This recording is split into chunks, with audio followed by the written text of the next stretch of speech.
Bueno, muy buenos días, muchas gracias por estar acá en este viernes antes del fin de semana. Les agradezco.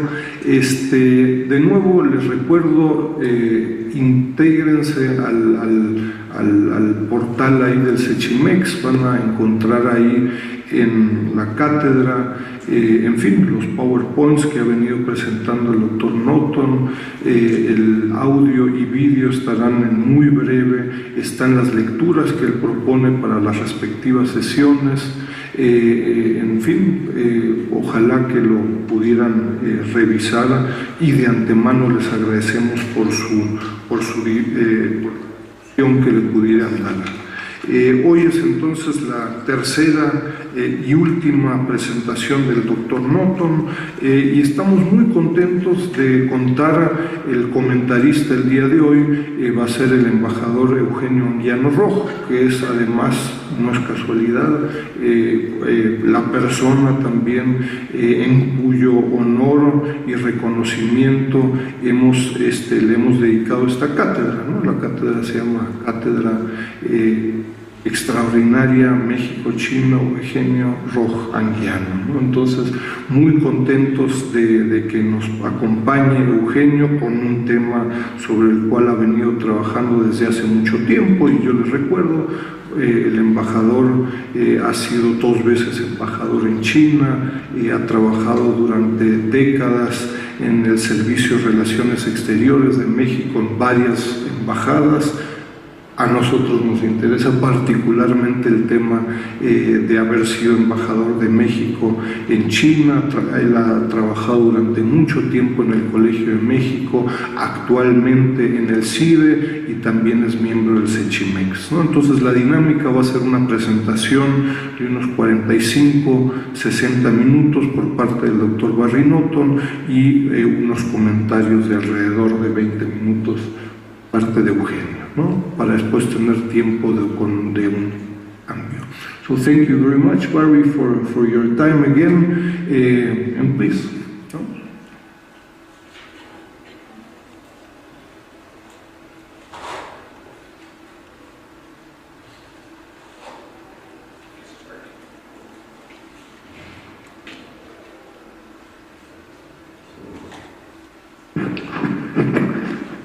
You hear me okay?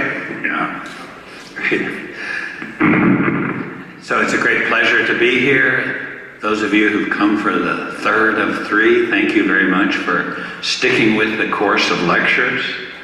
I hope we can make a nice conclusion to the week by linking up the things we've talked about the first 2 lectures and concluding it with some material that is quite new. So we started out, remember, on Monday, we said, look, yes, of course, China is the world's most successful economy, but it's also an economy that's passing into a new phase. The miracle growth phase is over, but rather than accepting this kind of natural slowdown of the economy, Chinese policymakers are trying to push forward through high investment, create a phase of medium high-speed growth. And then on Wednesday, we talked about the fact that along with these structural changes, the Chinese economic system is also changing. Of course, it has become already a system based on a market economy. It's a system in which private businesses play a fundamental role, but it's also a system in which the state plays a huge role in terms of the resources that it controls. It's a system in which the state plays a huge role in terms of the control instruments that it exercises, both in terms of money and in terms of direct Communist Party control. And finally, it's a system that's in the process of changing rapidly.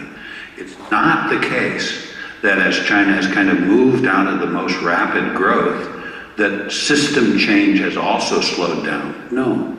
Under Xi Jinping, the economic system continues to change very, very rapidly. So what I want to do today is become much more concrete. Talk about some of the large-scale and very, very expensive initiatives that the Chinese government has started in order to drive forward the growth process. And I think lying behind what I'm saying today is a kind of suspicion namely that the Chinese economy, having started off as a planned economy, it really wasn't very well planned, became a market economy, one that functioned very well as a market economy, and now, in some fundamental way, is shifting in the direction of more planning, more steerage. It hasn't by any means become a new kind of planned economy. But what we see is new instruments that are allowing the government to exercise more direct control over the direction of the economy. But these instruments are a lot more efficient and a lot more effective than the instruments that were used way back 50 years ago during the planned economy period. Because of this dramatic change, there are a lot of challenges and potential problems. And I'm not saying that this can't work, but I think the Chinese government is taking an enormous gamble, throwing a tremendous amount of resources into a very, very wide range of activities, the success of which is by no means guaranteed. All right, so that's really what we're doing. As we say, Chinese economy is pushing for growth. And as I think I mentioned on Wednesday, a lot of these policies may appear familiar, but they're actually not. They represent a significant change from what has taken place in the past. And I want to start out by talking about three baskets of programs, three sort of different things that China is doing. First, high-tech policies. We often call them techno-industrial policy, meaning, yes, they're industrial policies in the sense that they envision the development of certain industrial sectors, but they're also very much focused on not traditional industries, but rather the emerging high-tech industries. So they're kind of a mixture of technology policies and industrial policies, and we sometimes call them techno-industrial policies for short. China's program of support for these new emerging industries is by far the biggest government-supported industrial policy in the world. No question about it. Much, much bigger than anybody else. Second, there's a continuity between a dramatic program of infrastructure construction within China and the One Belt, One Road program that China has advanced as a kind of model for integration between China and especially its neighboring countries, although there's a certain fuzziness about how much the scope of the Belt and Road program calls for. And third, I think much less well known than these first two initiatives, is China is moving forward with really extremely ambitious programs to rebuild the urban structure in Beijing, in the greater Shanghai region, and in the Pearl River Delta area, the Greater Bay Area that includes Hong Kong, Shenzhen, Guangzhou, and. So these are potentially very, very large scale and very ambitious transformation projects. Let's talk about each of them in turn. First of all, this techno-industrial policy. Well, I have this new microphone, so I can walk around. This is great. I really like this. There are two things about China's techno-industrial policy that I really want to stress. The first is, it's happening right now. 10 years ago, the Chinese government really invested very, very little in industrial policy. Of course, the Chinese system as a whole was set up to foster industrialization, to support industrialization. And China has always been engaged in sort of making plans and trying to learn and accumulating knowledge and experience with the objective of pushing forward different kinds of industrial development. But in terms of really putting money into it, we see a huge difference between today and a decade ago. A decade ago, the money was essentially nothing. We estimate that by 2008, 2009, about $5 billion US was going into industrial policy.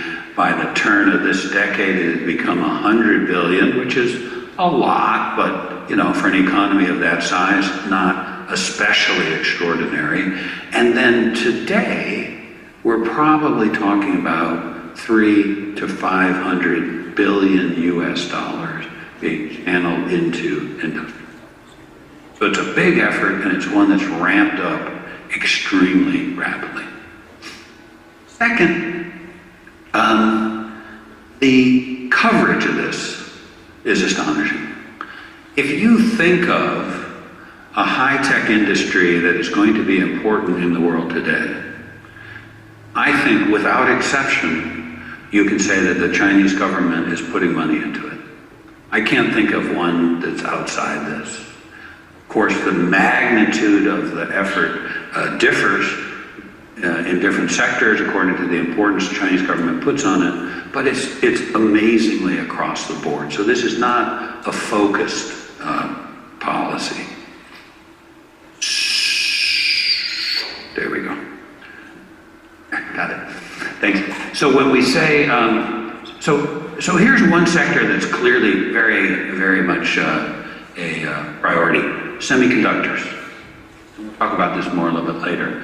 But what this map, the map is a little dark. I don't know if you can show it, but what it shows is the Chinese central government has a large semiconductor investment fund, and in addition, every province pretty much has a provincial semiconductor industry. So in this sector, we just take, as of the end of 2016, adding up these different funds, they total 69 billion US dollars, which is a pretty enormous sum of money. And along with the money per se, we see a whole set of tax breaks, low-cost credit, procurement preferences, et cetera, et cetera. So again, there's a very strong effort. And the result of the effort is extremely hard to quantify. Right? We can quantify on one hand the money going into these sectors because that at least we can count. But the impact of this on the economy is also reinforced by the fact that there are a whole series of sort of regulatory and credit policies that also have the same kind of impact. And there's one sector in particular that I want to highlight: artificial intelligence. As you know, we're in a new technological era where the importance of artificial intelligence is increasing dramatically, and nobody quite knows exactly what the impact of artificial intelligence is going to be. We know who the leader in artificial intelligence is: Google. Google's the best. But right behind Google, there's probably 10 companies and universities that are just a few steps behind. And 3 or 4 of these are in China. So China has a dramatic capability here where it's moving up close to the global frontier.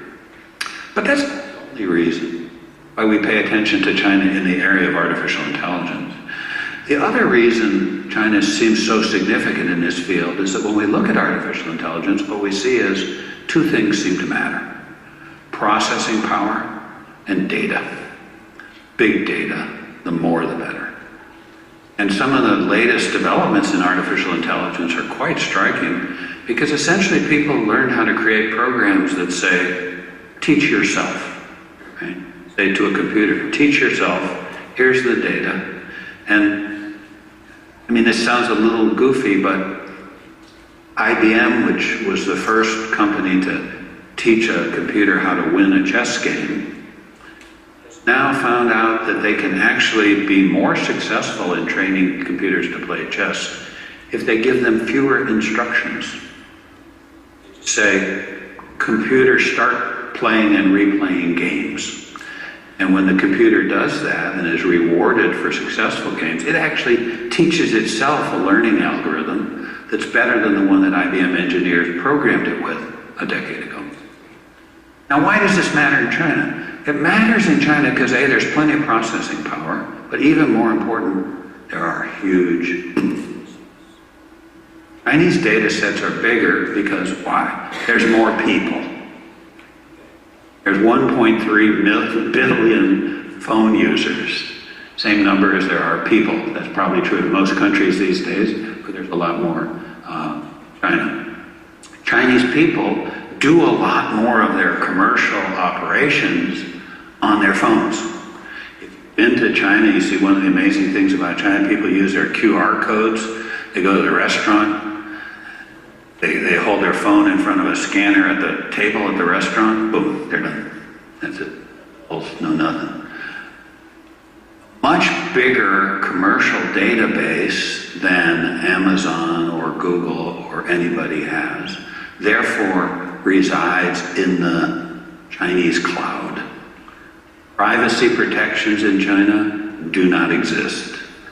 And so these different enormous data sets are being merged under the guidance of the Chinese government into what is by far the world's biggest data set, by at least an order of magnitude, maybe two. So here's an area where China is using its particular characteristics to push forward very dramatically, and it's quite likely, therefore, that China will catch up and maybe even surpass the global artificial intelligence. One other area that I want to mention, there's not a separate slide on it, but China has a program called Made in China 2025. The objective of this program is not to foster a specific sector, but rather to support the integration of robotics and artificial intelligence and networking into ordinary manufacturing industries, like textiles, like garments, like machine building. So this is a smart program, right? Because on the one hand, it fosters this emerging robotics industry, and on the other hand, it tends to diffuse technological advance and new productivity into existing industries where China is losing competitiveness, but doesn't have to lose competitiveness overnight, right? If it can raise productivity and move into business. So this focus on technologically advanced industry is absolutely a crucial characteristic of the Chinese economy today. And later in this talk, I'll talk about some of the reasons why there are downside risks to this, as well as potential positive payoffs. Okay, second big push, transport infrastructure. I think you all know that China has built a high-speed rail network in the last 10 years. It now has the largest high-speed rail network of by any definition you want to choose. And this high-speed rail network is approaching conclusion. In other words, within about 5 years, all of China will be net together, with a couple of small exceptions, knit together on a high-speed rail network. In a way, this is sort of a problem for Chinese growth strategy, because they've been relying on high levels of government investment to power the economy during the slowdown phase. So in a sense, the most natural response is to expand this infrastructure construction effort beyond China's borders into the neighboring regions. And so deriving from this, but also from from some geostrategic calculations as well, China has come up with this initiative that they call sometimes One Belt, One Road, and more recently the Belt and Road Initiative. And believe me, when you're in China, you can't get away from the Belt and Road Initiative. They're so proud of it, and they talk about it so much. Your eyes glaze over, and you ask them to stop talking about the Belt and Road for a while. But in fact, we have to talk about it because it's very important. And it's also an initiative that is, I think, easy to get wrong. If we look at this map, for instance, you see what we might think of as here's China, right? And the old Silk Road, this fabled, mystical transit corridor that you go all the way back to the time of the Roman Empire and the Han Dynasty in China. There were flows of goods, mostly silk, way over this road,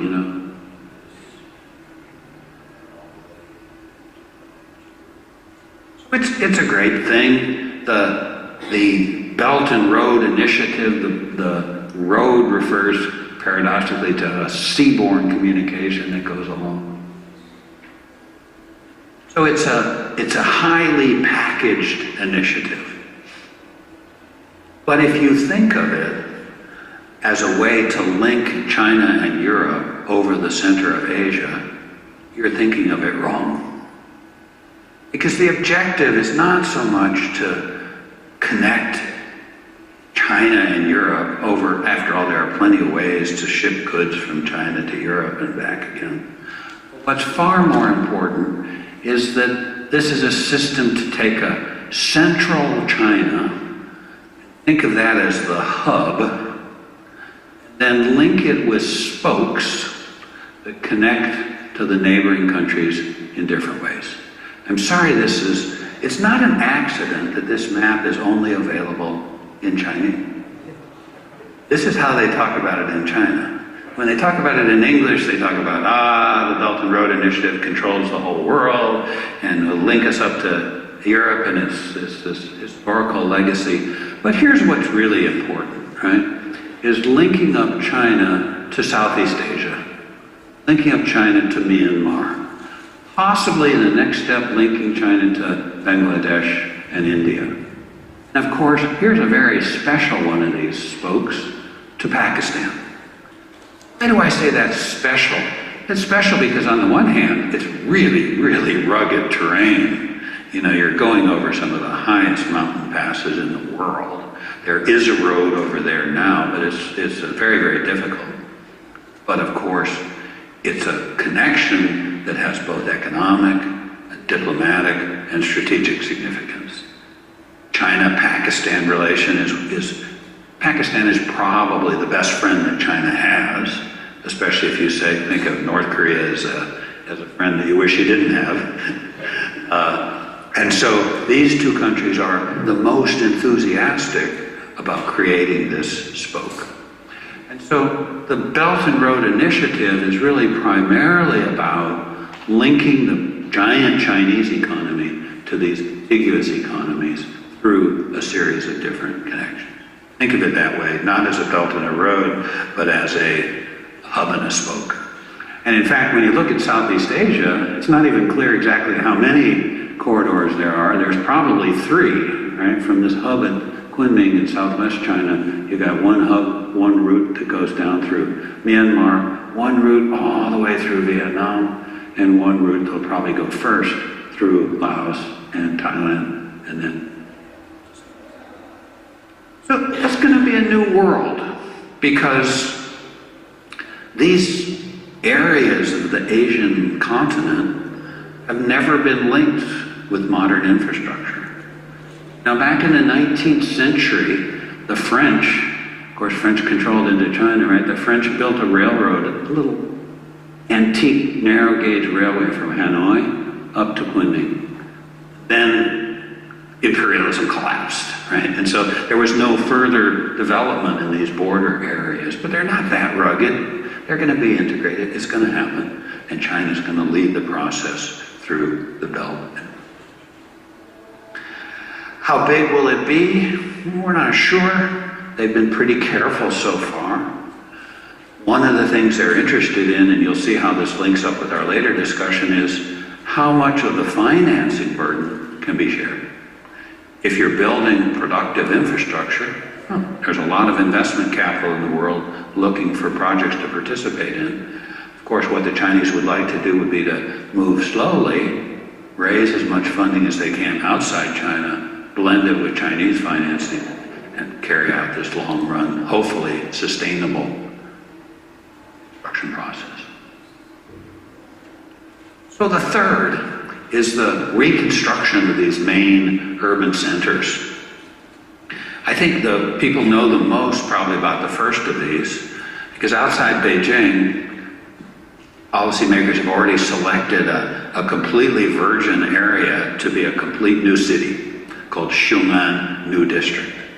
So their objective is to take significant functions from Beijing itself, move them out of the city into this new city, link it up with Tianjin, which traditionally was Beijing's port and has a number of sort of free trade zones and things, and create this triangular urban structure, which they hope to link up with high-speed rail, high-speed transport of various kinds. So that's clearly a big, very ambitious. There's a similar plan in the lower Yangtze, the area around Shanghai, where you've always had a cluster of very economically dynamic, medium-sized cities. And so you take that cluster and again connect them with a very dense transport and communication network. This could be something very, very new. And then the most recent thing of all is to take the area of the Pearl River Delta. And of course here the payoff could be potentially even greater, because this area includes, on the one hand, let's take a look. One hand, can you see that? It's a little faded, huh? See it okay? Try a different one. Here, this one's better because it has color. Yeah, okay, this is better. Okay, this region, so here's, well, sort of covered up. Here's Hong Kong, right? So Hong Kong, which, as you know, is part of China, but it's a different legal system, much more open and better rule of law by a huge margin, and a huge role in global trade, but also in linking China to the rest of the world. And then on the other side of the Pearl River, you've got this little tiny Macau, which is a huge gambling center, but has other functions. And then the amazing thing is the area right next to Hong Kong, Shenzhen, has grown so remarkably that this year, its total GDP will equal the GDP of Hong Kong.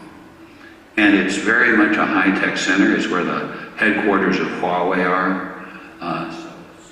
Already a big domestic manufacturing center.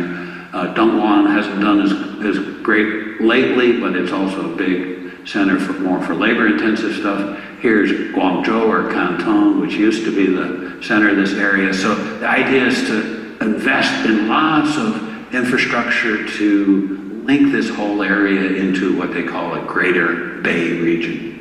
And just in the last couple of months, they've started to talk about the fact that, well, wait a minute, maybe infrastructure construction isn't enough. Maybe we also need to give this whole area more free trade privileges. Talking about, but we'll see, making it into an even larger sort of special economic zone. So,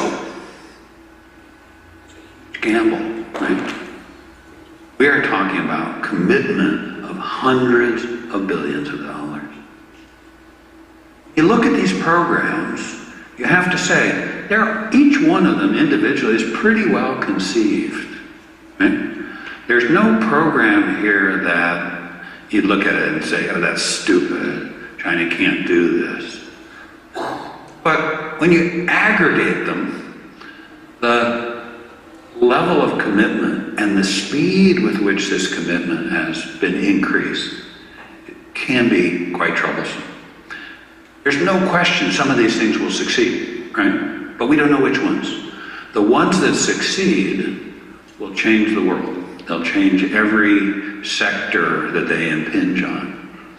And the ones that fail will probably change the world too, because there will be repercussions from failure that are very, very hard to predict. Let me talk about what some of the areas are where I see challenges and worries, frankly, worries. First of all, and this is a very broad one, all of these programs involve an increase in the government's role in a kind of top-down way in steering the economy. Therefore, they're worrisome. They're potentially distortionary. Now, this is funny because when you look at China as a whole, for instance, I think we talked about this on Wednesday, state enterprises as a share of sort of industry or services are not that great. So what these programs envision is taking an economic system that's already based primarily on the market and on private industry and creating new instruments that allow the state to steer it a little bit better, or maybe a lot better. And in particular, what we see is this process of financialization, which we talked about briefly on Wednesday. That is, the state is giving different state-run enterprises and state-run financial institutions more autonomy as long as they're part of this program, right? The program is drive China forward as quickly as possible into a new high-tech era. Now, state actors have more freedom, but they have to be part of this program of creating this new high-tech China. And so one of the main instruments is that state enterprises have a new policy which they call supporting mixed ownership. Now, frankly, when mixed ownership was first suggested back in 2013, we thought of it as a kind of a privatization program. Maybe we were wrong, but the way it was introduced, the emphasis of it was to say, look, state enterprises should be much more open to mixed ownership, which means private businesses could take a stake in a state enterprise, make it more profit-oriented, and in general, kind of reduce the impact of government control on this large swath of the economy. Now, to be fair, that's happening. There is some of that, definitely, and it's important.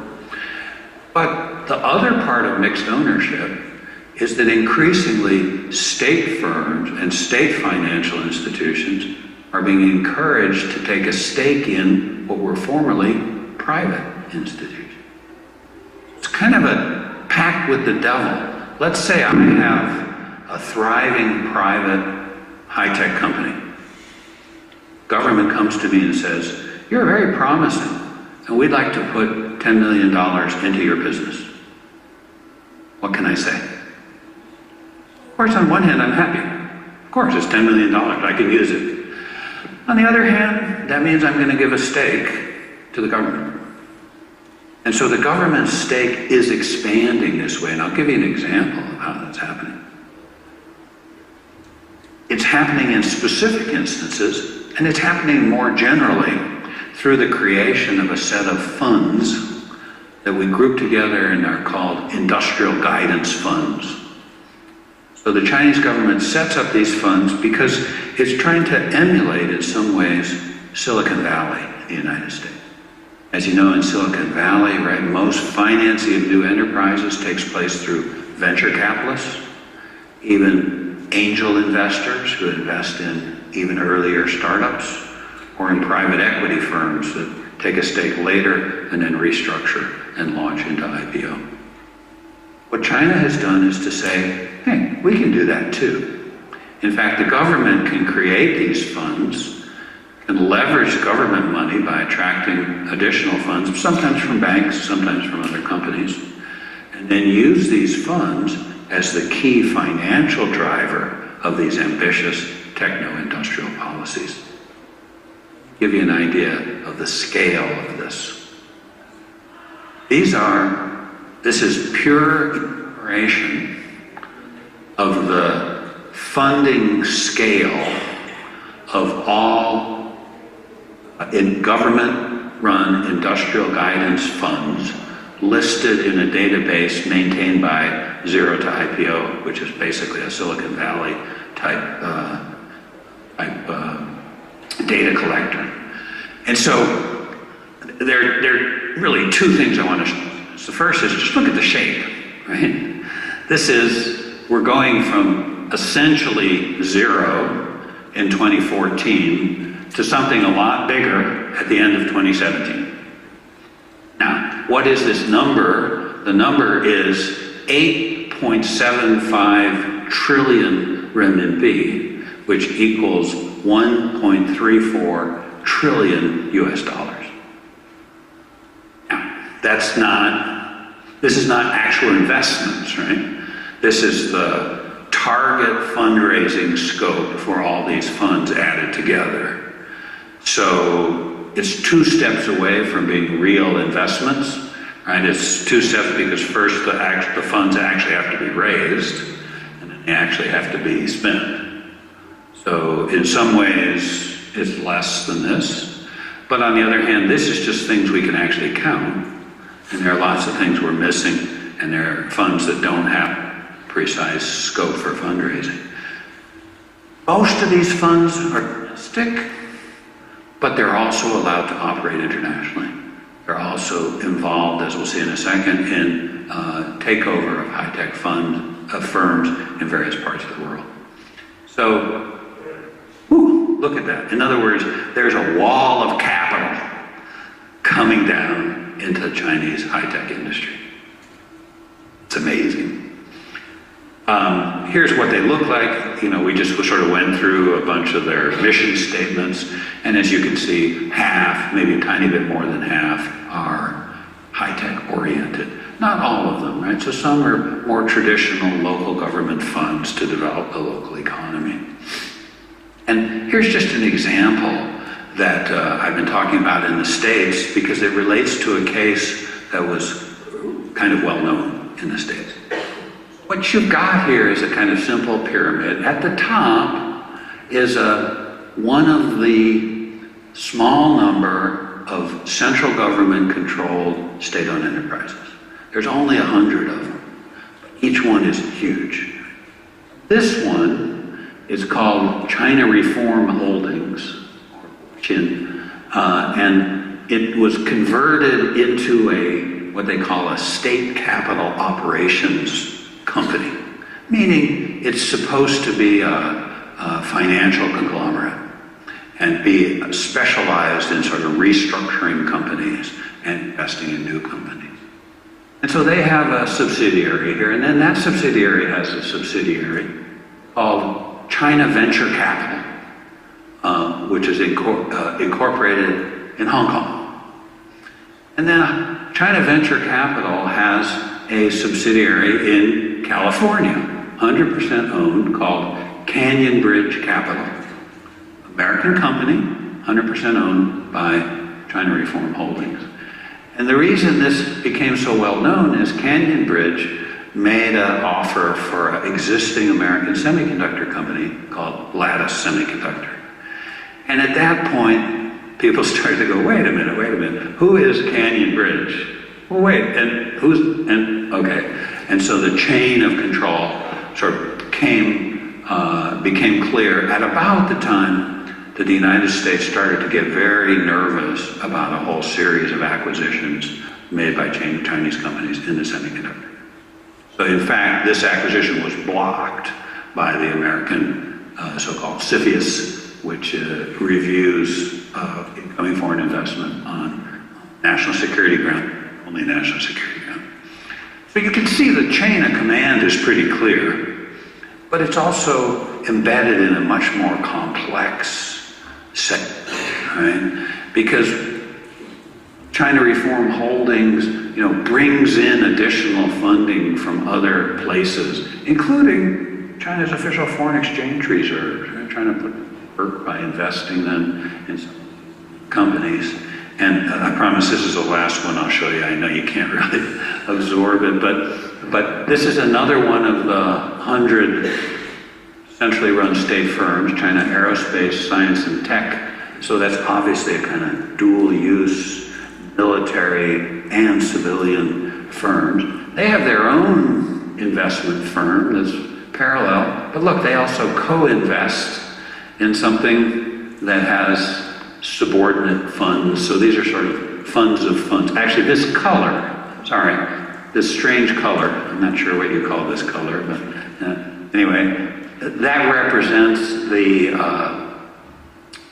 industrial guidance funds that we aggregated here.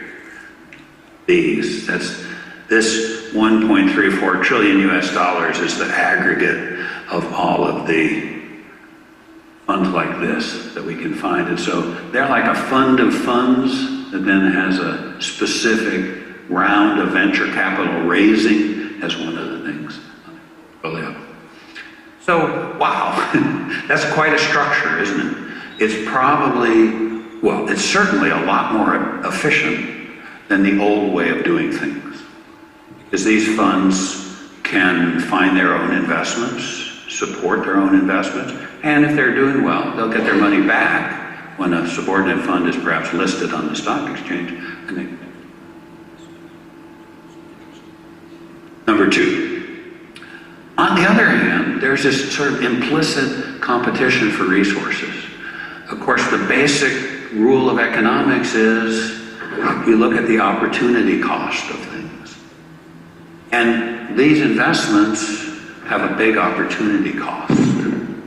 In particular, remember on Wednesday I said, well, if you look at the money, you trace the money, China is not so much becoming a social welfare state, although there's some of it. It's more that the money is going into continuing programs of industrial development. Well, that's true here, but it's even more true because we see the commitment accelerating. In a sense, right, there's a kind of a bubble going on. Because if you're in these high-tech sectors, things look really good right now, right? Not only are people creating companies and discovering new forms of business, but they have this whole flow of subsidies coming in. So naturally, they're enthusiastic, they're happy, more resources are being pulled in. There's a significant possibility of a bubble that will burst, not today, not next year, but sometime down the line in each of these vectors. In fact, we look at these policies, one thing that's worth asking is, are these policies top-down or are they bottom-up? Well, you look at the instruments, they're a lot more bottom-up than they used to be compared to the past. So Dieter Ernst made a very interesting book based on his lectures here, and he stresses the fact that China's been finding new ways of doing things that are much more bottom-up than in the past. He's right, that's true, right?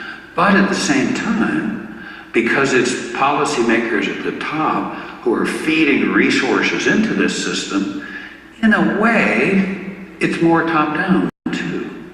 Because policymakers are picking the winners, they're picking the sectoral winners, and channeling funds into that make it impossible for grassroots actors to not follow this set of priorities. Issue. Third problem.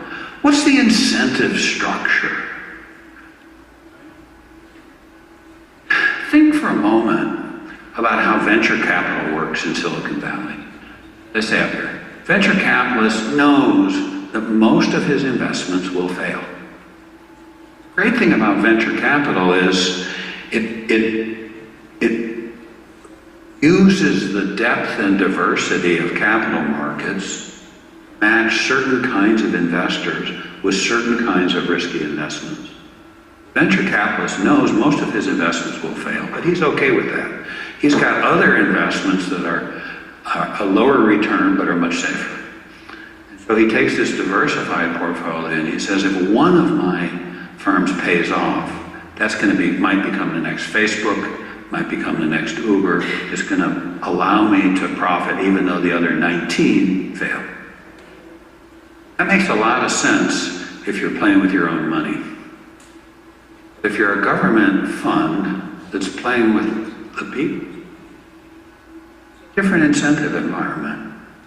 You're going to be penalized less for investments that fail, and you might be able to still extract great benefits from the one that succeeds.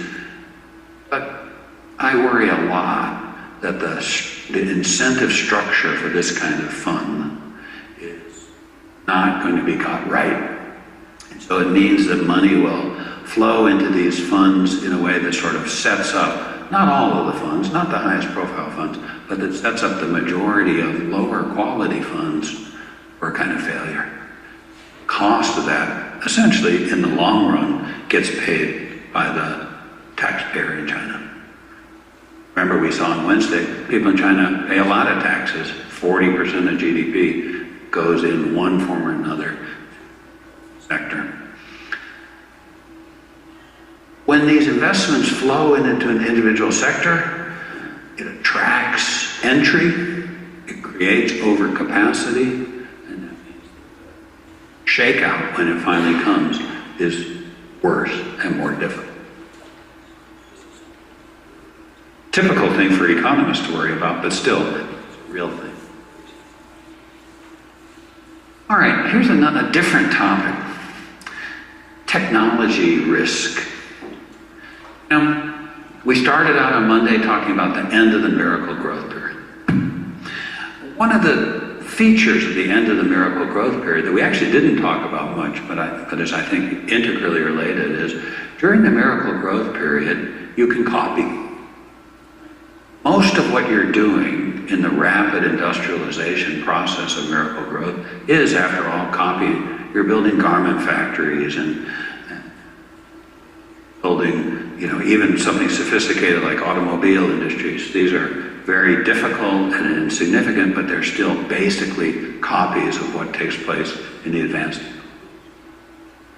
But as you move closer to the technology frontier, it must be the case that these choices become more difficult and more uncertain.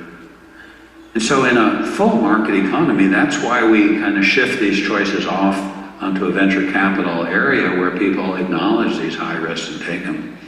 But here, as China, in each of these industries, let's say electric vehicles, semiconductors,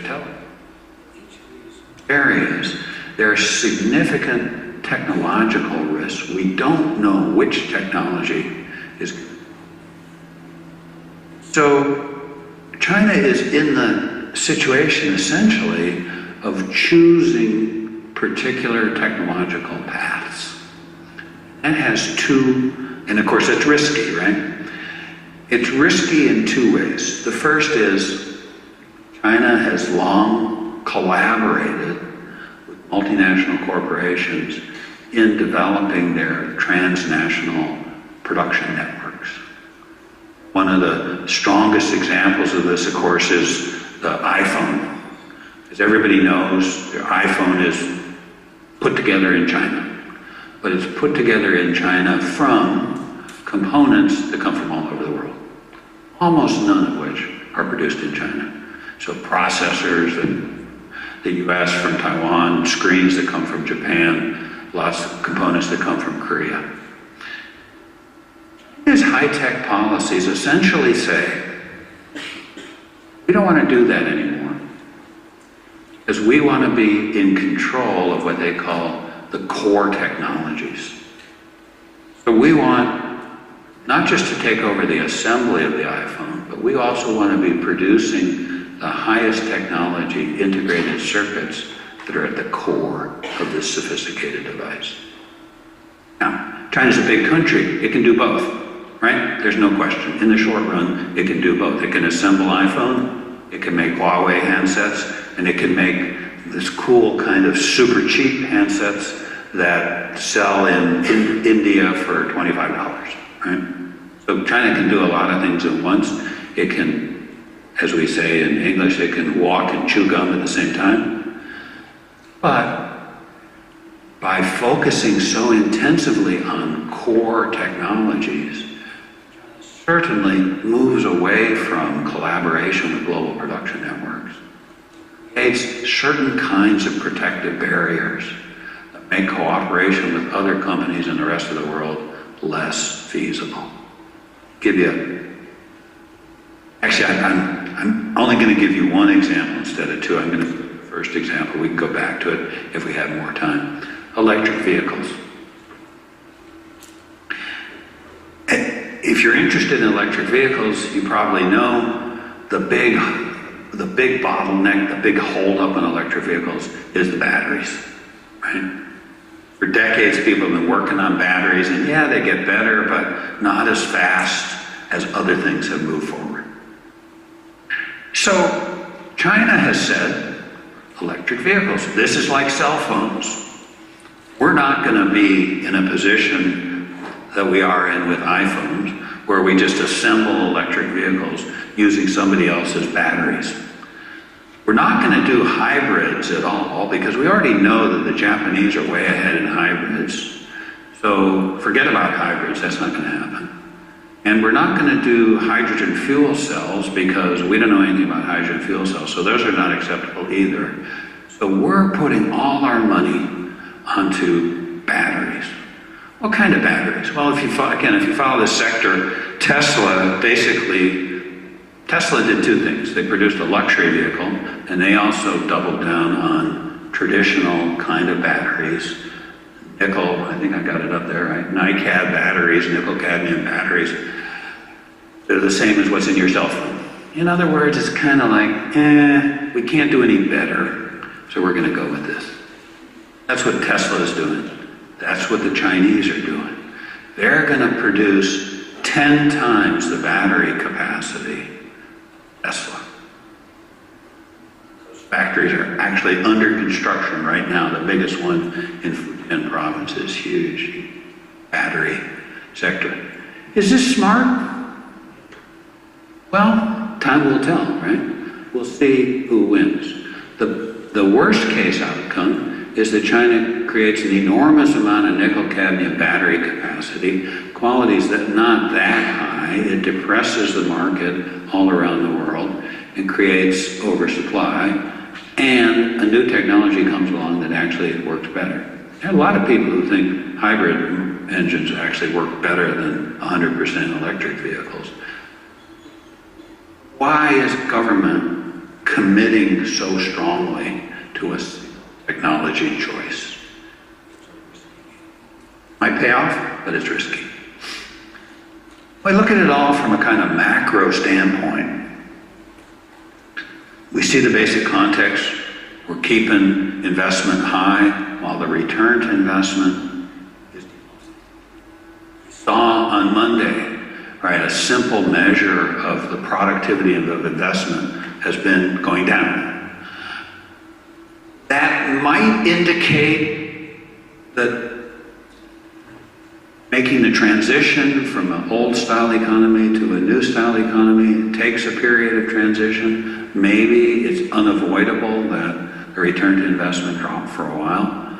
And anyway, in a mature economy, you would expect the return of investment to be somewhat lower.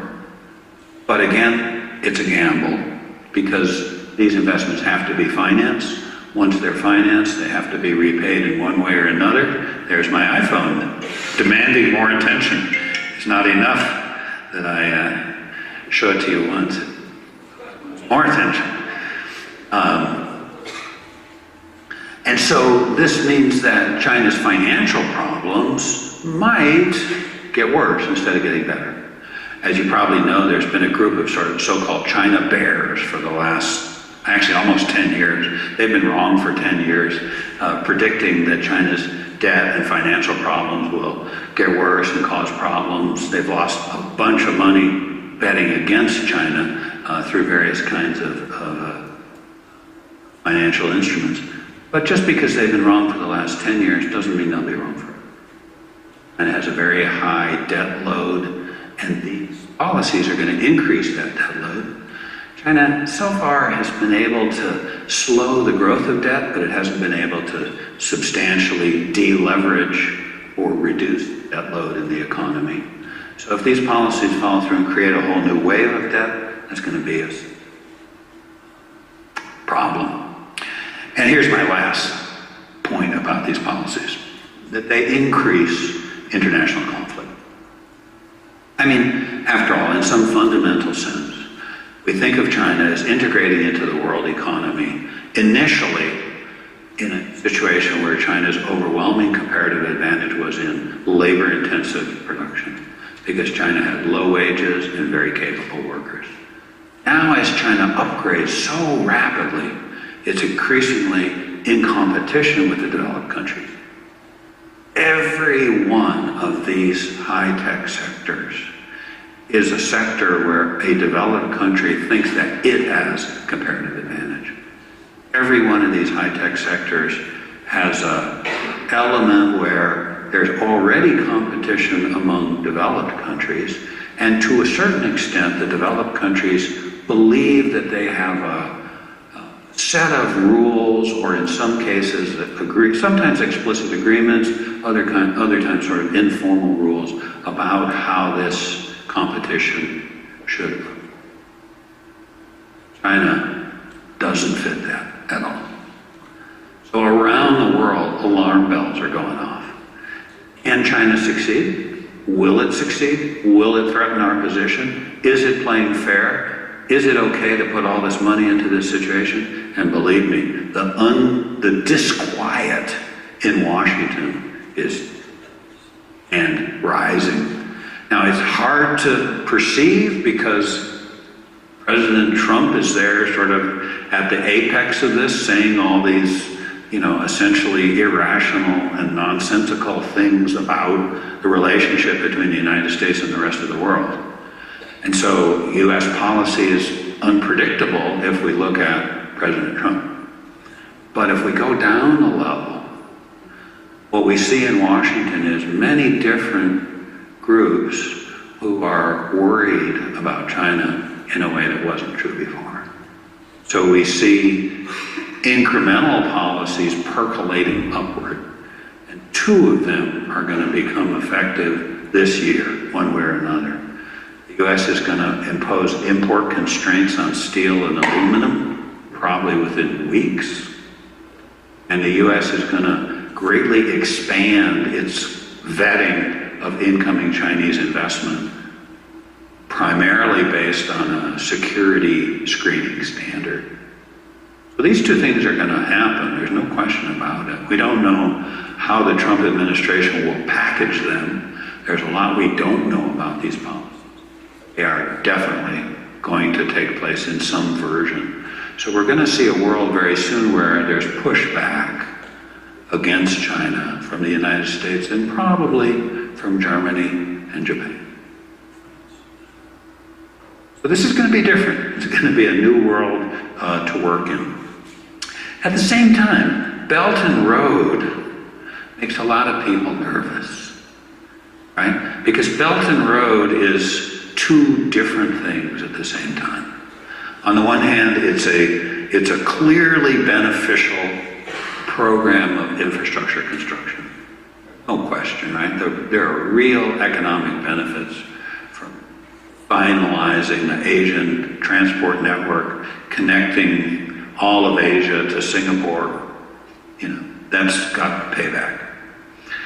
But at the same time, each one of these corridors involves a higher level of cooperation between China and a much smaller neighboring country. Each one of these corridors involves a complex mixture of financing and debt and obligation that brings these neighboring countries closer to China. And each one of these involves a set of telecommunications procedures that integrate the neighboring countries more closely into China networks, including all those sort of big data networks. So increasingly people look at Belt and Road and say, this is not just an infrastructure construction program, it's an alternative Chinese conception of global order, based less on the rules that have been promulgated by the United States for the last 50 years, more on a set of direct country-to-country power relations in which China feels more. So that's China today. China, without all these things, is the most competitive economy in the world. It's still growing robustly, even if it's not growing at 10%. The growth of the Chinese economy, even if it isn't as fast as it was, it still makes a bigger contribution to global growth than any other country, and more than China used to make 20 years ago. Because 20 years ago, China was growing at 10%, now it's only growing at 6%, but the economy is so much bigger that the net impact of Chinese growth on the whole world economy is even bigger. Yet, with the world's most competitive economy already, China's government is now fostering this tremendous increase of resources to try and not just accelerate growth, but also bridge over the sort of middle income trap, if there's such a thing, and push China into a key place in the world economy and in world political system. As Xi Jinping likes to say, China is supposed to move to the center of the global stage. Policies, as I've said all day today, are risky and they might cause conflict. So it's something, to me, it's the most exciting thing going on in the world. It's the most interesting, and it's also the most uncertain. Thanks a lot.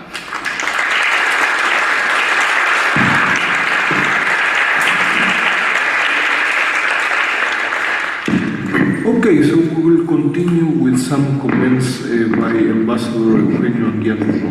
No, please.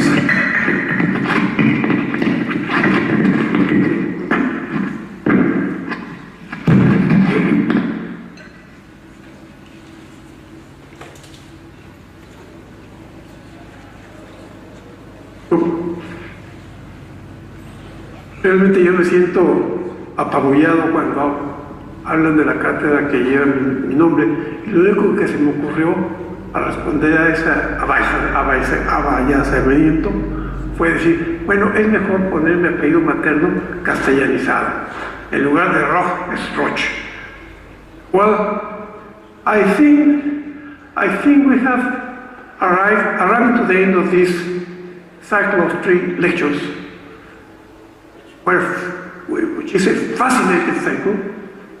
I got 3 major conclusions for myself, and I want to communicate to the rest of you. The first one is related to the question of why is so that we have a Professor Newton of this quality and this capacity, an expert on China. And why is so that in the United States there are 100,000 of specialists, not exactly of the same caliber, but also in a very high position of researching and teaching. Well, the natural answer for that it would be because the United States is a rich and developed country. Therefore, his academic field is also very modern, very diversified, and very strong. Well, what about Great Britain, the Netherlands, or France? Well, we can answer the same. My reflection want to go forward, want to go to the relationship, the historical relationship that these 4 countries have had with the Kingdom of the Middle Kingdom, China. First of all, United States, or America, as it's called more regularly, not in Latin America, began his long march toward being a major power in its expansion through the Pacific Ocean. And then you have 2 initial points and an end point, the finish point. The initial point is the war of the United States with Mexico, which allows the America to annex big proportion of land, especially those which is facing the Pacific Ocean, and facilitate the later on development of ports that are navigable the whole year. And the final point of this simplified characterization is the American war against Spain, which ends with the control of America or oversea of America upon the independent Philippine country. In parallel with this, you have this enormous and dynamic penetration of the Americans in China herself. By the time, I'm talking about the 19th century, when the other powers, those who I mentioned before, the United Kingdom, Netherlands, and France, were finishing to build up their colonial empires that they began in the 17th century. So you have in Asia these 3 big centers of colonial dominion nearby China, and one of them perhaps at the expense of the Chinese influence in the area, the case of French Indochina. In that moment, the US entered the scenario with a very being United States a democratic republic, and to participate in the scramble for spheres of influence in China. So the whole century was where not only the government, but the American society thinking, studying, working, talking about.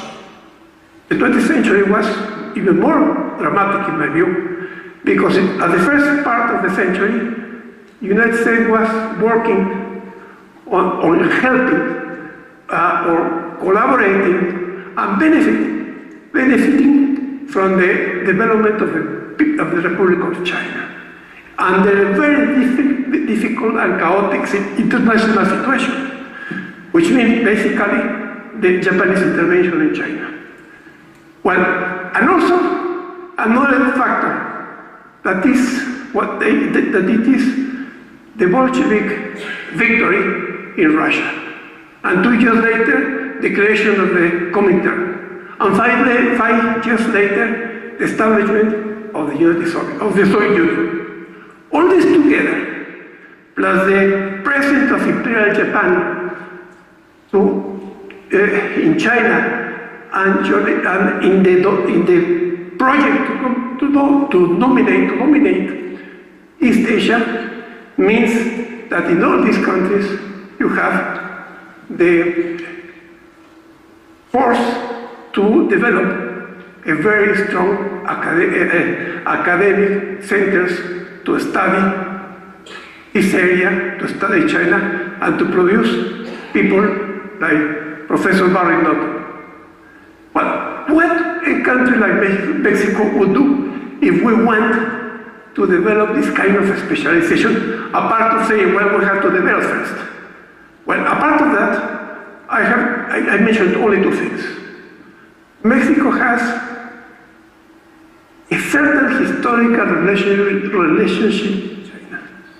And that is through the almost 3 centuries of the intra-Pacific network that the Spanish Empire created to connect Acapulco with Manila.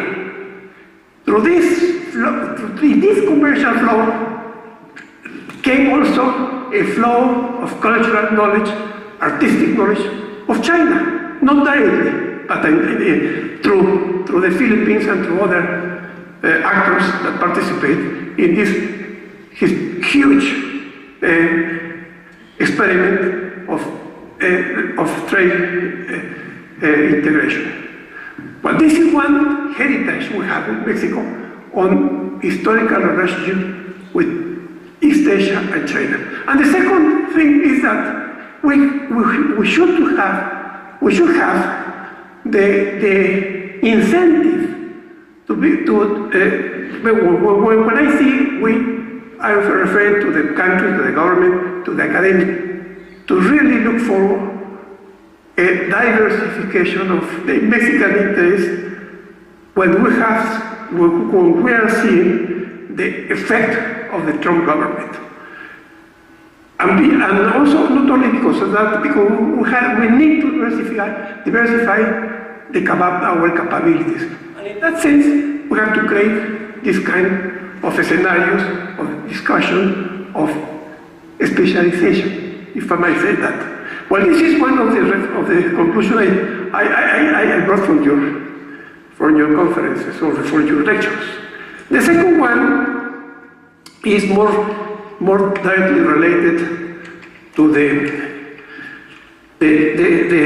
subject of this third lecture, and that is the global ambition of current China leadership. That is, why is China playing a great gamble? I'm going to refer only to 2 points, maybe 3. First, the Mao's dictum of never seek hegemony and the dense recommendations, high strength, bide your time, have been already transformed by the current, by the present, by the today's Chinese leadership. And instead of that two ideas, two orientations, what we have now is the ambition of the Chinese leadership to put China in the world map in the political military sense, at the same level at least of the economic power of China or economic influence of China about the world. By 33, I'm going to put something here, China could unquestionably occupy the leading place in the world economic order, what you heard before, with America in second. American government and its people should begin to think about what such a watershed change will signify and start thinking of the ways to cope with it. As time passes and progress of economic growth and development begin to appear, we will be hearing more about the Beijing plan and less about the Washington consensus. This is Donald Strasheim, an American scholar. Or I say scholar or journalist, I don't know. Well, this means that in terms of the world accommodation, not only the economic but also the political one, the impact of China is been feeling more acute and more near to us, not only to the other great powers, but also to countries like Mexico. I'm glad, and this facilitates my intervention, that you, Professor Naughton, has, in a way, demystified the capabilities of China in terms of using the financial resources to really try to transform the geopolitical map. And I'm glad especially that you demystify this one belt, one road.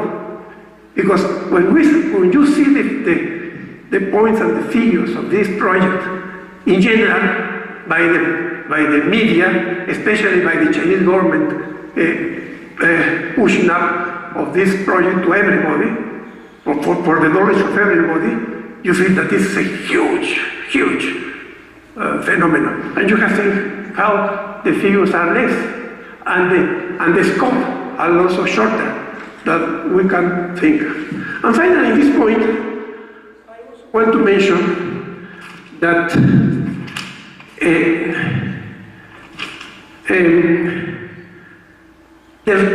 China with Latin America and the Caribbean is also part of this China dream, China political dream to expand its influence and also to have a good business with our regions. The Chinese government produced in 28 the first document, the first white book on the relationship with Latin America and the Caribbean. It's a comprehensive vision of what China wants to do with us. Of course, with the proposal that this is going to be a win-win relationship, not a zero-sum game. In reality, well, the second document came in 2015 when the government produced the more ambitious framework plan for the interrelationship with our region, not only in the economic field, but also social, in the cultural, and in other fields, technological fields as well. But what are our reaction as far as governments are concerned? Well, collective forum to this dialogue with China is the CELAC, no? This Conference of Latin American and Caribbean States. Well, this forum is in real terms a talking shop that comprises the 33 Latin American and Caribbean states. This is the only advantage that it has to consider this as an agent to respond to the Chinese vision. The second ministerial meeting of China took place only last January in Santiago, Chile. The reaction of our region is totally rationalized, simplified, and in the best of the cases, the case of Chile, for instance, there are some timid and pallid or weak reaction to that. So, in this expansion of China, our region is important, but we really, or I really, am not sure about the real capabilities of our region to respond, and I am not also sure about the reality of this ambition, political manifesto of the Chinese related to the relationship with Latin America and the Caribbean. And finally, I go to the last point, my last reflection of this interesting 3 lectures of Professor Naughton. And that is up to a few years ago, I myself had the idea that the risk of a confrontation between China and, say, the United States as a result of the improvement of China, as a result of the ascendancy of China to the level of great power, were very, very small, that kind of risk. For 2 reasons. Because first of all, because the movement of China to power is, in a sense, or at the beginning of this century, was put as an ambitious, an economic and political ambition of a state, a newcomer power state, that is not a revisionist state of the international status quo. That was the first point. It's not going to confront. China is benefiting from the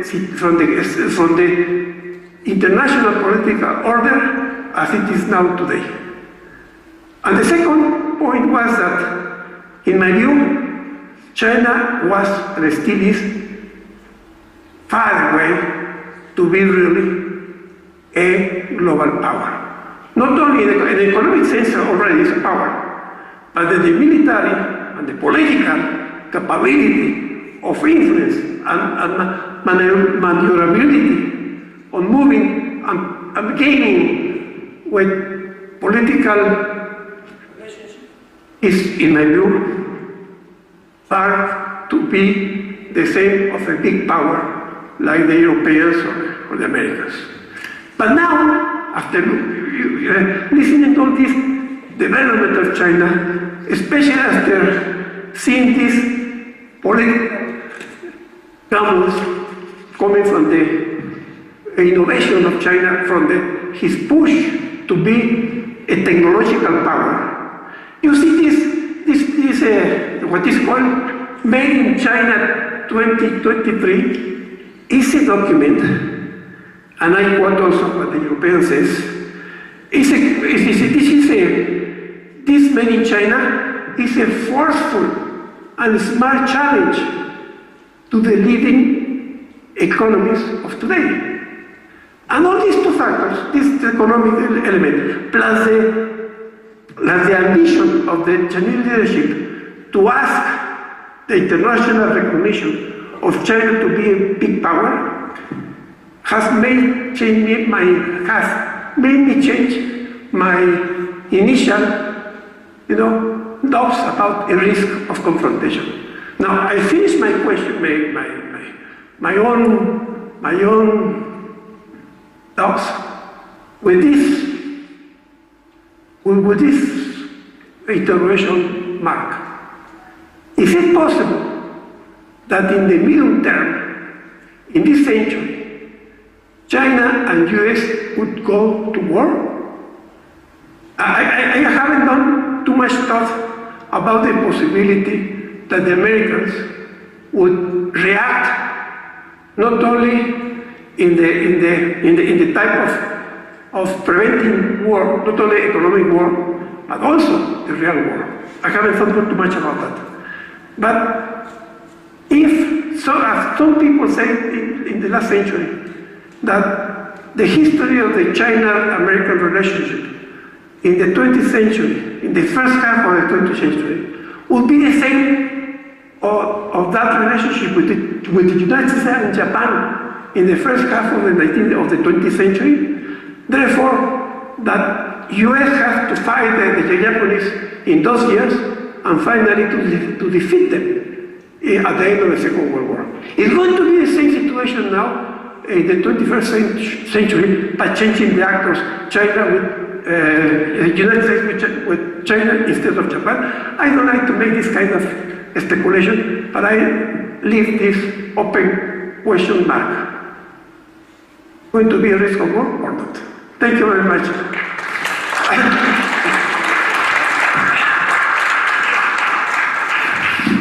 Well, thank you very much, Eugenio. And so we have a wonderful time to have some questions, particularly to Professor Naughton, but also to Ambassador Eugenio Anguiano. No, please make brief questions and please give your name. So we have 1, 2, 3. Allá. Please put your microphone close to your mouth so we can hear you well. Thank you. My name is Elizabeth Luna. I am a student of Foreign Affairs, and you talk about the interest in China of linking with Southeast Asia by the Pan-Asian Railway. With that context, you also mentioned that Pakistan, or what I understood is that Pakistan is the only one with a trade agreement with China, but the other nations of Southeast Asia do not. So with that context, a few years ago there was a lot of gossip about China making its own model of a Trans-Pacific partnership, and now that the United States has stated that they don't want a TPP, do you think it's a chance for China to join with that agreement, or China is going to make its own TPP, or do you think they are not interested in a multilateral trade agreement, in which case, which other cards does China has to going forward with its plan of making this linkage with Southeast Asian nations?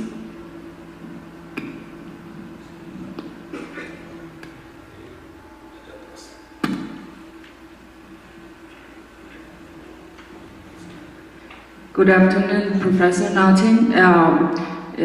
You have been stressing the importance of the investment in China. So, as we know that China is not only make large-scale domestic investment, but also has been increasing the overseas investment abroad in recent years. So, I would like to ask you, what do you think about the strategic intentions of China's overseas investment, and what implications they will have on the Chinese economy? Thank you.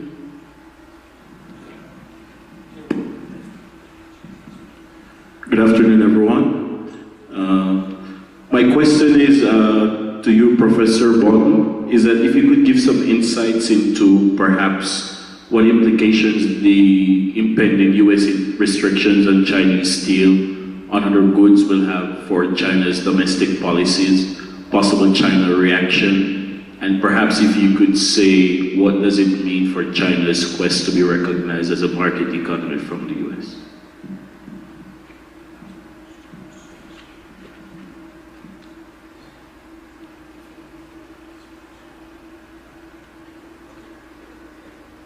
Yeah, great questions.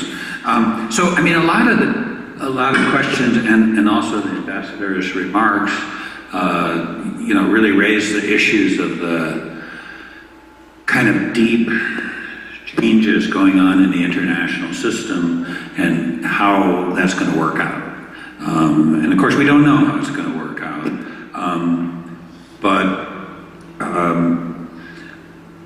Let's say a couple of things that will only partly answer some of the questions, but at least we'll give a beginning. I mean, clearly the Chinese leadership, and Xi Jinping in particular, sees this period right now as being an extraordinary period. They label it of strategic opportunity, but what they actually mean is strategic opportunity and strategic risk, right? Strategic opportunity because, you know, clearly Donald Trump is backing away from long-standing commitments that the United States has made to the international order, including to elements of the international order that the United States was central in creating, including WTO and including TPP and including many, many things. So Xi Jinping, when he spoke at Davos a year ago, you know, said, China will pick up the baton. You know, if the United States is backing away from globalization, China will step forward and be the leader of globalization. So that's clever. And it's certainly true that in some ways the retreat of the United States opens up opportunities for China. It's good for China. But at the same time, people can see that China is in many ways a protectionist country, that there are many, many barriers to incoming investment in China and rules that make it difficult for foreign companies to operate. And the Chinese aren't stupid. They see this, they understand this.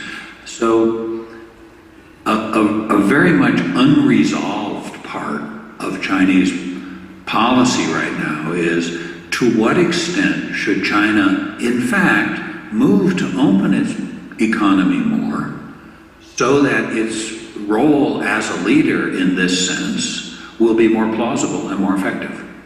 And there is definitely a group of people in the Chinese leadership, including in particular the sort of top economic advisor, Liu, who think this is exactly what China should be doing. So China has said, we're going to open up the financial sector to foreign investment in certain. Haven't given a precise timetable yet, but you know, they've sort of made explicit what the concrete measure would be. The recently introduced parts of the Greater Bay Area for the Pearl River Delta also would involve significant, if it happens. But as you can see, none of these things have quite happened yet. So we don't quite know. And I think the reason we don't know is look how conflicted Chinese policy protect these key sectors, but on the other hand, they want to project themselves as advocates of globalization. So it's still unresolved. We don't know yet. Chinese are very angry about not being given market economy status at WTO. They feel with some justification that the commitment was unambiguous, that they would. It's pretty close to being unambiguous. So they're probably right. On the other hand, nobody could have foreseen that the China that in 2001 had come so far in the direction of being a market economy, would think up new ways to prevent the free play of market forces. So in some ways, China really did, you know, in some ways, hopefully that I talked today convinced you that in some ways, China really has moved away from a market. Profoundly unsettling. So China faces all these conundrums. They see the Trump administration making a lot of mistakes. So I think their behavior over the next year or two will be rather modest. Of course, they will respond to U.S. measures because they understand that in playing the international game, there's an element of tit for tat. You certainly don't want to just sit back and passively take it when people create discriminatory policies against you. You want to respond in some way, but at the same time, they want to have the higher ground, morally speaking, and act in a restrained fashion. So I think what will happen this year is there'll probably be some restrictions on Chinese soybeans, which is a big U.S. export to China, which happens to be produced in rural areas that voted strongly for Donald Trump. So it's a nicely targeted sanction. On the other hand, there is a global free market in soybeans, so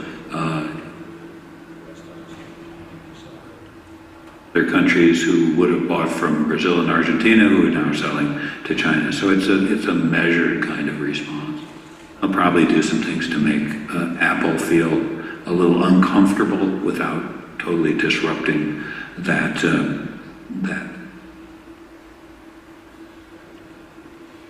profitable business for both sides.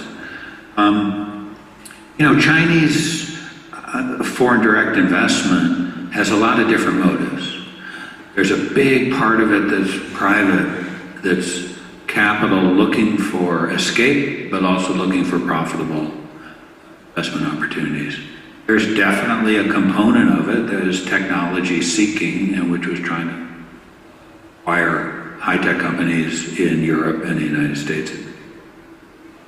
And now there are these new Belt and Road type investments. And so one of the big questions is, right now, China has pretty strict controls on capital outflows, which are a definite retreat from where China was in 2015. And if China is going to continue open, which, as I said earlier, we don't know, this is uncertain, but it will certainly have to relax some of the restriction of capital outflows as well, which means more competition in some sense between motives for going out. There's this huge cluster of external policy issues that are undetermined. Since the 19th Party Congress, Xi Jinping had his power sort of very strongly confirmed. The movement's been a little bit more forward. By forward, I mean towards liberalization, towards opening. So he seems to be a little bit more relaxed and contemplate some of the policies. Will there be conflict between China and the United States? There's definitely a possibility of conflict between China and the military forces of China and the United States.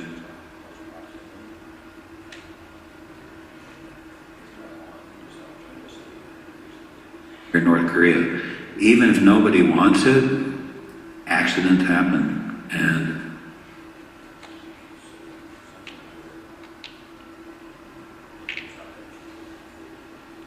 thank you very much. So we might have a second round of questions.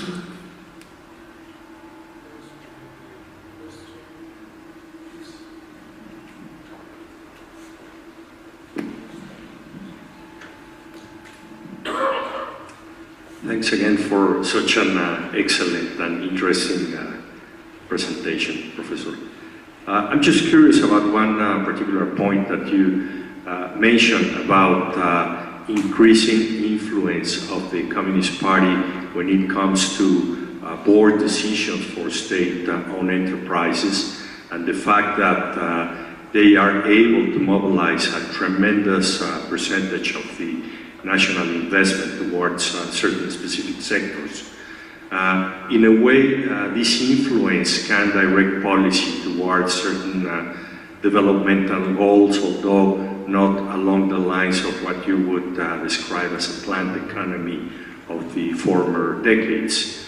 However, this would seem that companies or foreign investors or that would like to join or create mixed companies along these lines would also be subjected to this type of government influence. Wouldn't it be similar to what the World Bank's been doing over the decades when loans are directed to certain infrastructure projects and there is a certain degree of conditionality on the recipients? How would you compare this type of new approach by the Chinese state when it comes to influencing the state-owned enterprises decision-making, or those mixed companies that would like to receive this type of funding? And what would be the impact for developing countries that would like to benefit from these outflows of investment?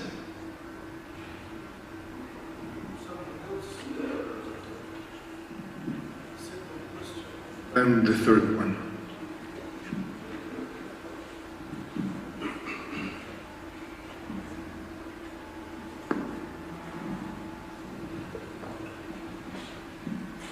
Thank you for your question. Good afternoon. I have a rather broad question for the three of you to understand the US perspective and the Mexican perspective. Could you please share some comments about the internationalization of the Chinese currency, renminbi? What would be the best or worst scenario of the renminbi? Thank you. Thank you. And I have a question, two brief comments and a question. One comment regarding OBOR, or the One Belt, One Road strategy. When you look into, you mentioned and highlighted the difficulties in implementation of these infrastructure projects, which is true, which is also in the BRICS Bank and the Asian Investment and Infrastructure Bank, etc. If you look at the data bank of the Heritage Foundation on infrastructure projects with all the difficulties that we have commented, according to this, China has built more than 1,600 infrastructure projects worldwide, and in the last 3 or 4 years they have exploded.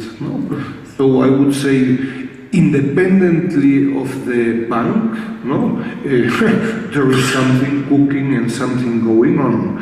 And the second comment regarding these industrial policy instruments that in general China does not call them like that, but I think you are absolutely correct.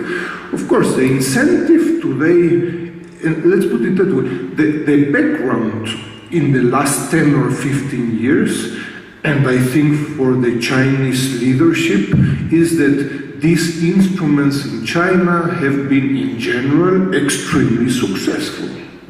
If you look 20, 25 years ago, what China did in the textile sector, extremely successful. China is doing today research and development in nanotechnologies, etc., and not fighting for the segments which are labor intensive. They leave to Bangladesh, Pakistan, India, Mexico, and others. In the auto parts and automobile sector, not to speak of. China today is producing 27-28% of the cars globally in telecommunications. So there is a group of sectors where the incentive for the Chinese leadership is very high, with the limitations you say. You are getting close to the frontier, and this is more capital intensive, more risky, etc. I would wonder of your opinion on this. And my question is, does the ownership matter regarding this financialization within China, and very concretely regarding the China Reform Holdings and this government guidance fund? Again, when you see, you had a question there regarding foreign direct investment outgoing from China. Some people say ownership is irrelevant. Our conclusions is that ownership is very critical. But again, some people say, look, this is for profit or for whatever, for a share in the market, so it is not relevant. Who controls, or how does institutionally work this China Reform Holdings? Who is behind this? The National Development Reform Commission, or SASAC, or what is the substance behind this? No? Thank you very much. Great questions, and that sort of, in a way, is related to your question too, right? I mean, speaking from the U.S. perspective, we're in kind of a funny position because back in the 1980s, we sort of accepted that Chinese firms, even Chinese state-owned firms, were fundamentally commercially oriented entities, and therefore would be allowed to operate in the United States more or less like any other company, like any other foreign company. It was never, built into the legal or regulatory structure, but that was the practice. And even if people had doubts about it, you could kind of look at the overall evolution and say, well, it's not perfect, but they've come so far in this direction, why would we want to rethink that? Now all of a sudden it's being rethought in two ways. One is, not just whether ownership matters, it's also whether the predominant way to think of some of these firms is as state-owned or as party-owned. And if it's a party enterprise, does that matter? You know, there was a sort of state enterprise code of conduct in the Trans-Pacific Partnership, but now the U.S. is not a signatory to the Trans-Pacific Partnership, but applying those standards Chinese state-owned firms that operate in the United States would, I think, produce some anomalies, some cases where are not fully market-oriented.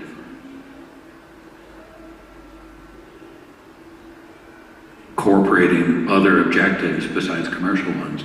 And so that's the other big change, besides the change in the role of the party, is the fact that yes, now the government is saying specifically to these firms, you will be evaluated on the following non-profit-oriented success indicator. You will be evaluated on how well you contribute to the emergence of a high-tech China, whether that contributes to your profit. So that's a very different kind of actor, and we're very uncomfortable with it. We don't know what to do. Our system is utterly unsuited for dealing. Here are the rules, you know, if you fit in this category, then you do this.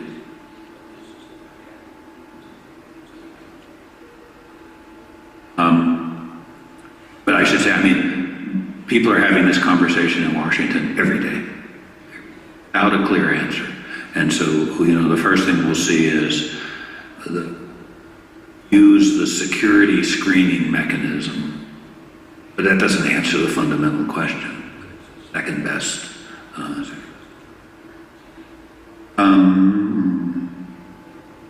Yeah, infrastructure projects abroad are, I mean, yeah. So, I mean, to me, one of the questions I grapple with is, what if China just dismantled all of this industrial policy for high-tech industry, but maintained their investment in human resources, the flow of Chinese to universities all over the world, cooperation with financial institutions? The result would be the successful creation of lots of high-tech industries in China. If they did nothing in terms of massive resource commitments, because China does have this strong competitive. So in a sense, it's the question of the marginal impact. Belief, although I admit I couldn't prove it to a skeptic, my belief is, on the margin, these policies actually inhibit.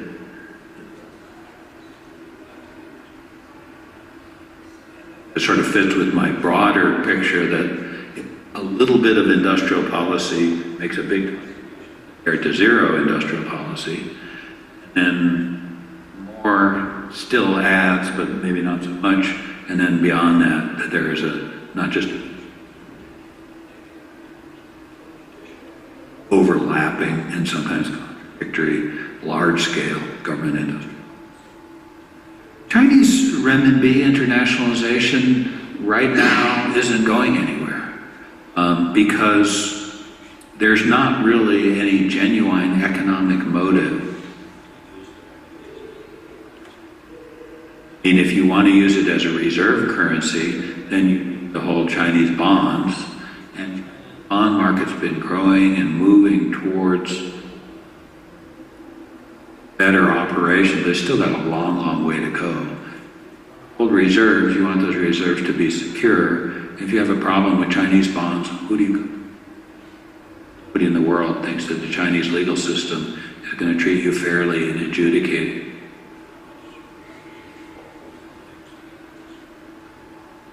So people hesitate.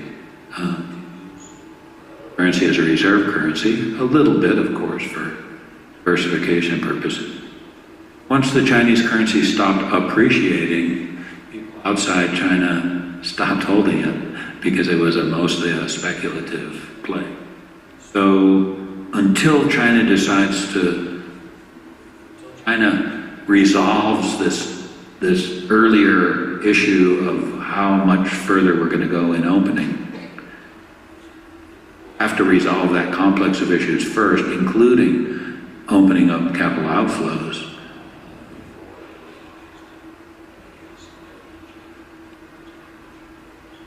Now, if they do make that decision, that could change everything. Certainly the capability is there. But as for right now, we're in.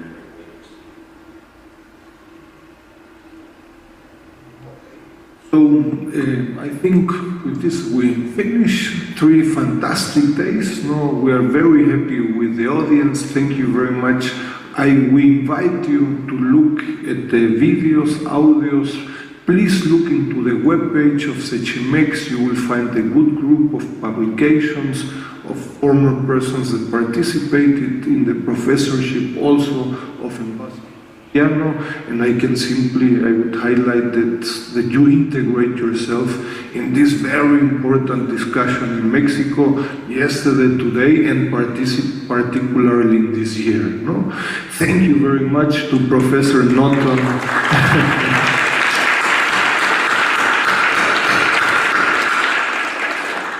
I wouldn't normally do this, but I just want to say I've spent a week in Mexico, and I have just been so grateful for the incredibly warm hospitality that I've experienced. And it's just been a tremendous experience, so thank you very much. And also thank you very much, of course, to Ambassador Eugenio Anguiano. It's a fantastic opportunity to have these debates, these discussions. And I would like to thank very much also Hazel Molina, who participated, organized this for several weeks. Also to Rolando Ramirez Tomé, who has been supporting us with transmission. Andrei, Luis Humberto, and Daniel, and Laura, thank you very much. No? Have a good weekend. Thank you.